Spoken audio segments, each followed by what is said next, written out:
नमस्कार दोस्तों, मैं doctor Pawan Sharma the psychedelic आपका स्वागत करता हूं आज के इस वीडियो में।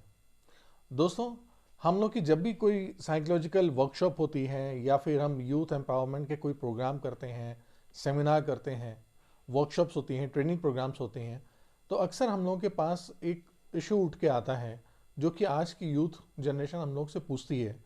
वो ये है कि सर आज की तारीख में बताएं कि हम लोगों की शादी की सही उम्र क्या है।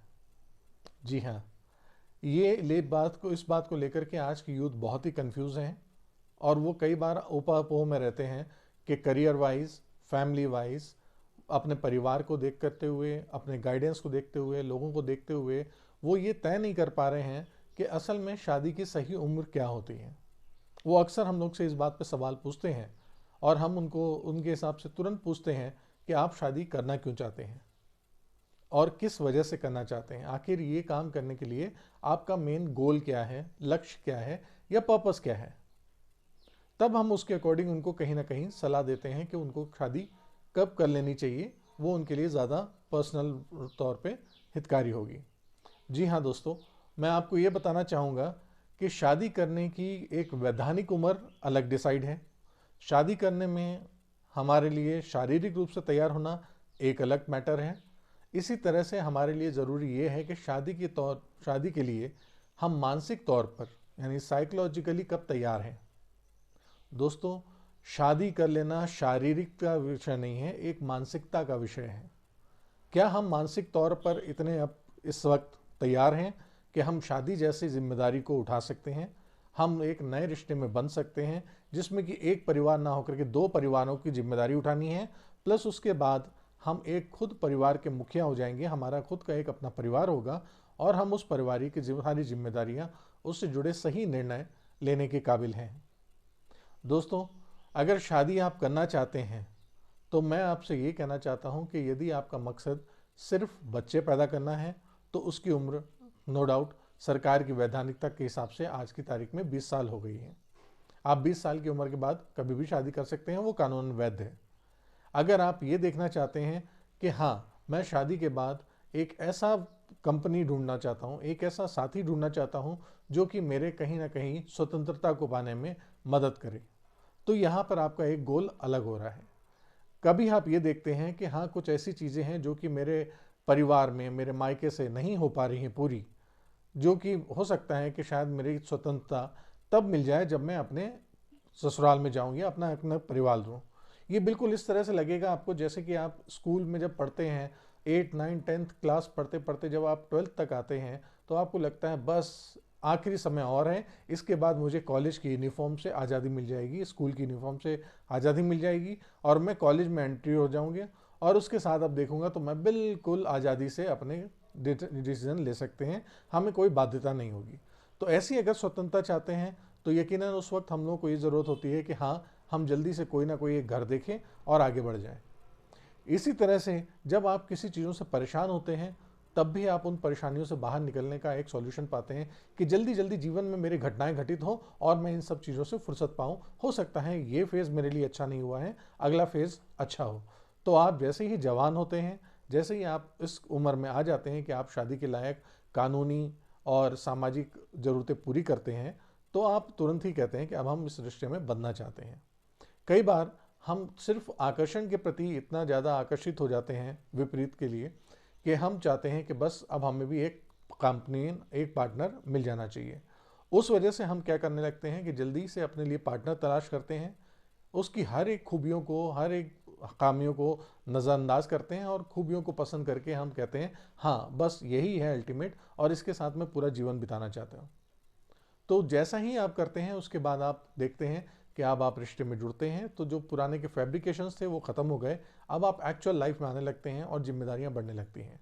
तब समाज भी आपको बोध कराता है कि हाँ, अब आप एक वशिष्ठ हो गए हैं, अब एक सामाजिक जिम्मेदारी उठा सकते हैं, आपका एक परिवार है ना, अब आपके समाज के प्रति ये जिम्मेदारियां हैं। तो आप उन जिम्मेदारियों को जैसे ही आप देखने लगते हैं तो आपको लगता है अरे ये मैं कहाँ कौन से जंजाल में फंस गया। जी हाँ, इसके लिए आपको ज़रूरी है कि आप पहले अपने आप को उस मानसिकता में लाएं, अपने आप को उस तरह से तैयार करें। दोस्तों, जिस तरह से शादी से पहले अपनी कुंडलियां मिलाना, दोषों को मिलाना गुणों को मिलाना ये बहुत ज़रूरी है। इसी तरह से ज़रूरी है कि आप और आपके पार्टनर के बीच में वैल्यूज़ और सोच को मिलाया जाए। याद रखिए, जब भी कभी आपको आगे दिक्कत आती है, परेशानी आती है, या विच्छेद होता है या लड़ाई झगड़े होते हैं, तो वो दोषों, गुण, ग्रह दशाओं की वजह से नहीं होते, वो हम लोगों की सोच की और विचारों की वजह से होते हैं और मूल्यों की वजह से होते हैं। वो मूल्य ऐसे होते हैं जहाँ पे हर एक का अलग अलग रुख होता है।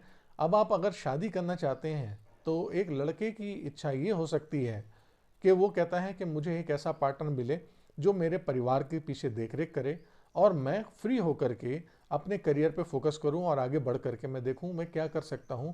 मैं अपने करियर एस्पेक्ट्स को देख लूंगा और पीछे मेरा परिवार देखने के लिए मेरा साथी होगा, तो यकीनन मैं निश्चिंत होकर के आगे बढ़ सकता हूं। वो इस वजह से शादी में बनना चाहता है। वहीं एक लड़की जिसका ये सोच है कि मैं बहुत सारी चीज़ें अपने घर में रहते हुए, यानी अपने मायके में रहते हुए, अपने माँ बाप के साथ रहते हुए वो चीज़ें नहीं कर पा रही हूँ जो शायद मैं स्वतंत्र होकर के जब अपनी शादी कर लूँगी तब मैं डिसीज़न लेने के अधिकार में आ जाऊँगी। तब मैं निर्णय कर सकती हूँ कि मैं खुल करके अपने पति के साथ, अपने पति की एक सोच के साथ, उसकी सहमति के साथ मैं कुछ वो काम कर लूँ जो शायद मुझे अभी बंदिशों में लग रहे हैं कि मैं नहीं कर सकती। ऐसा ही सोचते हुए जैसे ही वो आगे बढ़ती हैं तो देखेंगे दोनों का इरादा एक ही है, शादी। लेकिन शादी से होने वाले लाभ या शादी से होने वाला उनका मकसद वो दोनों ही अलग है। क्या ये दोनों सफल दाम्पत्य में हो पाएंगे? जी नहीं। यकीनन दोनों के मूल्य जब अलग हो जाएंगे तो देखेंगे आप कि उनके बीच में खटपट, उनके बीच में मतभेद होना बहुत ज़रूरी शुरू हो जाएगा। इसलिए मैं आप लोगों को हमेशा सजेस्ट करूंगा कि जिस तरह से आप शादी से पहले कुंडली मिलाते हैं, गुण दोष मिलाते हैं, एक दूसरे परिवार की बातें सुनते हैं, समझते हैं, यकीनन आपको एक ना एक साइकोलॉजिस्ट की मदद लेनी चाहिए जो कि आपको प्री मैरिज काउंसलिंग प्रोवाइड कर सके। आप एक प्री मैरिज काउंसलर, एक प्रोफेशनल के पास जाइए जिससे आप डिस्कस करें कि आपकी वैल्यू, आपके मूल्य क्या सही एक तरह से एक दूसरे के साथ मेल कर रहे हैं, और अगर नहीं तो आपको फिर वहाँ पर कुछ ना कुछ सुधार करने की ज़रूरत है।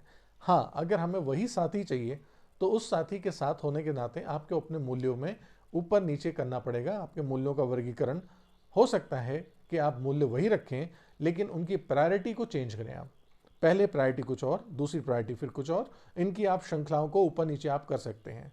इसी तरह से जब आपके मूल्य एक दूसरे के साथ मैच करेंगे, कंपैरिजन होगा, जब आप समझ लेंगे कि हाँ एक दूसरे के मूल्य बिल्कुल एक दूसरे के समर्थन में हैं, एक दूसरे को फुलफिल करते हैं, तब आप इस रिश्ते को बंधने की कोशिश करें या एक जिम्मेदारी उठाने की कोशिश करें।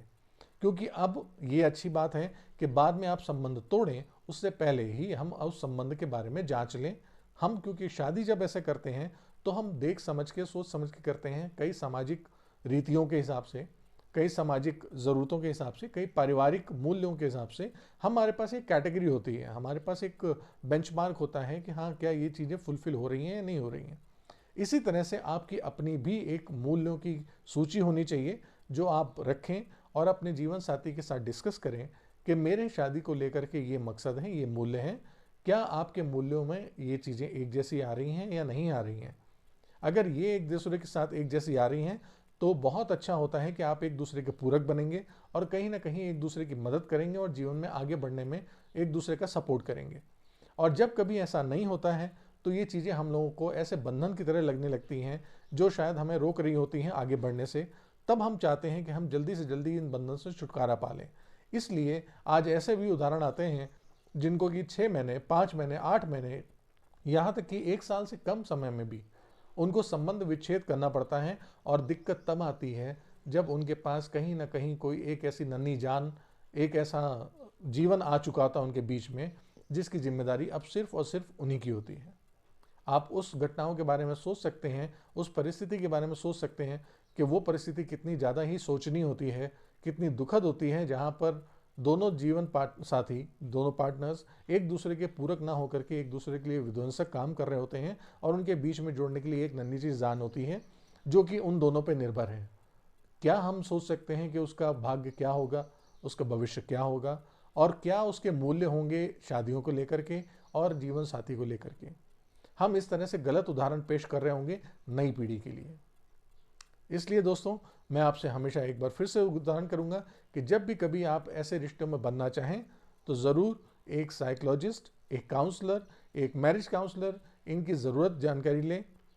उनसे डिस्कस करें, या अपने परिवार में से कोई एक ऐसा व्यक्ति आपको मिलता हो जो कि बड़ा हो, जो आपको इन मूल्यों को समर्थन करने में, तालमेल करने में मदद करता हो, तो यकीनन उस व्यक्ति की आप जरूर मदद लें। तो ये आपके लिए बहुत अच्छा रहेगा। और अपनी बातें खुल करके रखें अपने साथी के साथ, क्योंकि अब आपको आगे बहुत कुछ बिताना है। याद रखिए, अंतिम दिन रिग्रेट नहीं होना चाहिए कि काश मैं ये ऐसा कर लेता, क्योंकि जब ये काश आ जाता है तब आपकी सारी खुशियों के ऊपर बहुत ही ज़्यादा ग्रहण लग जाता है, तब आप खुशी नहीं कर पाते। तब आप हमेशा काश काश काश करते हुए एक दुखद जिंदगी बीते रहते हैं।